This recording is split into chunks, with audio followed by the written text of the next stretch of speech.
Left of the box.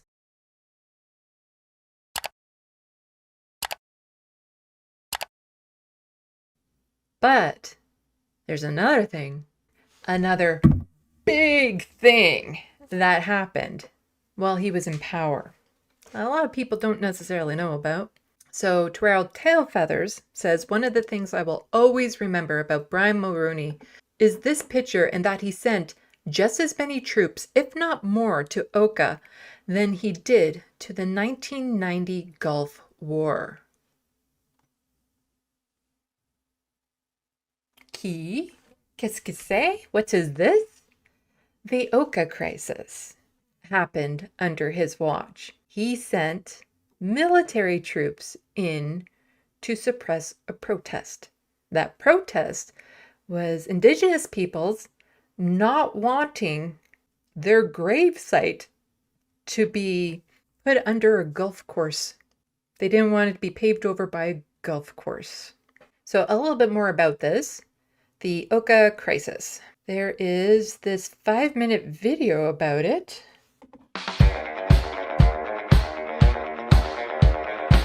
I think one of the most important examples of current Indigenous resistance was the Oka crisis of 1990. The Mohawks of Ganasatagi, a small territory reserve near the township of Oka, were resisting the expansion of a golf course and a condominium setup that was going to infringe on some of the last remaining pines, wooded area that they used for their ceremonies. Lacrosse and part of their graveyard was contained in this area. So in 1989, 1990, they started campaigning to stop this. They organized protests. They had petitions.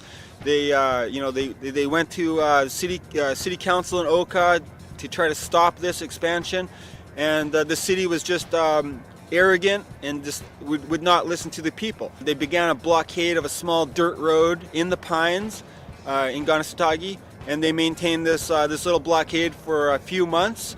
The township of Oka tried to get a court injunction to order its removal, and on July 11th, the Quebec Provincial Police sent in a large, heavily armed force of tactical officers armed with M16s and tear gas and that, and they went to dismantle this peaceful blockade.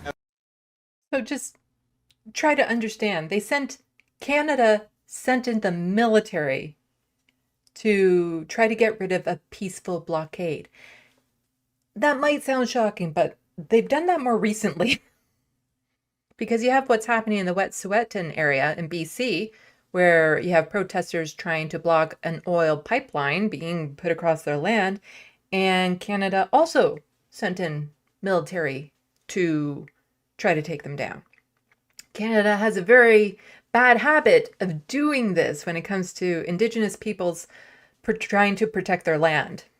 But by that time, warriors had rallied to the defense of this blockade and this struggle to protect the pines. And so behind the protesters, there were armed warriors. And when the police came in shooting tear gas, the warriors engaged them in a short firefight, and one of the police officers was shot and killed. After this shootout, the Quebec police retreated. They abandoned most of their vehicles, and this began a 77-day armed siege of the Mohawk community in Ganasatagi. That same morning, Mohawks in Ganawagi seized the Mercier Bridge, also with arms. They seized the Mercier Bridge to place, as an act of solidarity, but also to place pressure on the Quebec government, because the Mercier Bridge was a vital commuter link into Montreal from the suburbs. And I mean, 100,000 people a day were using this bridge to get to work and to do their business in the city and that. This siege began. There was thousands of police deployed. Eventually, after 2 or 3 weeks, the Canadian armed forces were deployed. They deployed an entire brigade of 4,500 troops, complete with armored units, armored personnel carriers, tanks, helicopters, jets, artillery units, and naval forces as well, to contain these two communities of Ganasatagi and Ganawagi. There was mass rioting by the white Quebecois Chateauguay, residents of Chateauguay, a nearby town, demanding that the military go in and crush this uprising. So it really inflamed a lot of the local racial tensions. Across the country, there was a widespread solidarity movement that arose to defend the Mohawks and there was protests all across the country, occupations of government offices, occupations and shutting down of bridges, railway lines. There was sabotage, electrical pylons were downed, bridges were burned. So the government of Canada was facing an insurgency that was arising from this standoff, and this was the main contributing factor, of course. Reminder, this was all because some rich white people wanted to pave over one of their grave sites with a golf course.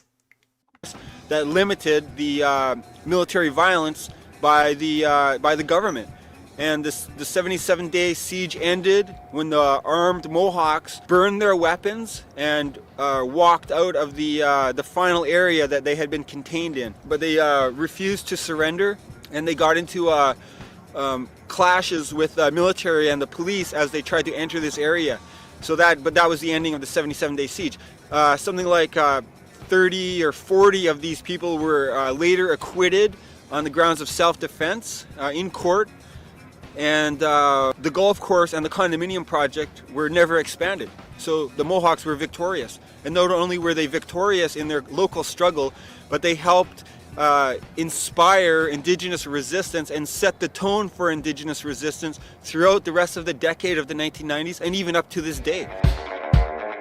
You might have saw his name being flashed up on the screen there, but it turns out he's the author of this comic book, the 500 Years of Resistance comic book. So this book description, the 500 Years of Resistance comic book is a powerful and historically accurate graphic portrayal of Indigenous resistance to the European colonization of the Americas, beginning with the Spanish invasion under Christopher Columbus and ending with the Six Nations land reclamation in Ontario in 2006.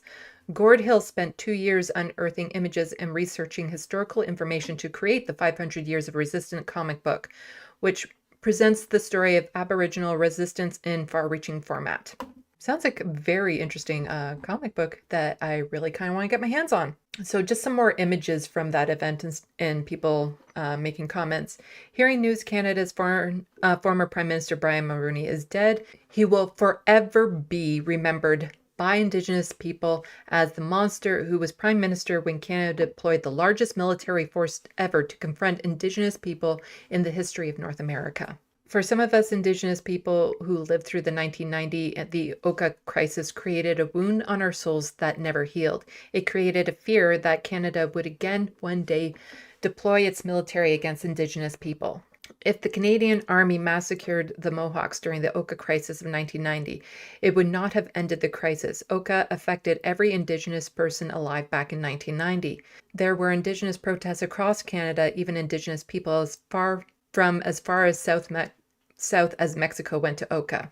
The Indigenous warriors who defended the Mohawk Nation in 1990, some came from other Indigenous nations like Mi'kmaq Nation. The Mohawk Warrior Society wasn't the only Indigenous warrior society to take up arms in 1990. The Long Fighter Society, led by Born with Tooth, also took up arms and diverted the Old Man River in the Canadian province of Alberta. Some settlers, white Canadians, don't realize is Oka could have happened anywhere in Canada, and it can and most likely will happen again. And that sort of thing, like I said, with what's happening with Wet'suwet'en, it is still happening, this type of thing. So Canada deployed twice the number of soldiers against the Mohawk Nation in 1990 than it did against the Taliban in Afghanistan. And just some very, very intense pictures.